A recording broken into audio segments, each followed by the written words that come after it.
video call là xuân môi lầu được rất là lâu chân là chú á chết môi lầu chú lệ là mình ăn lâu là đủ record rất là chú chú thì lâu tất cả môi sáng nhận cho lọc mềm na ăn mang một chỉ là nè giờ video call đi là đông thêm học mấy chỉ năm đi ra bao khá này một sát cái đồ à tập lúc xong sao anh nói với anh nằm bắt đó anh này nghe đi hắn khi miền Bắc tôi biết tôi tên là mỏ anh rồi nghe đi mấy chiếc cái này anh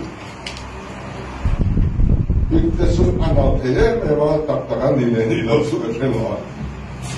điện cho nên cái coi anh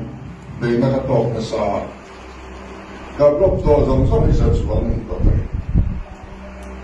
thì sao anh nào cái sao này cái này chú anh mà đi bảo thôi mình đi học cái này mà phải là cái ông anh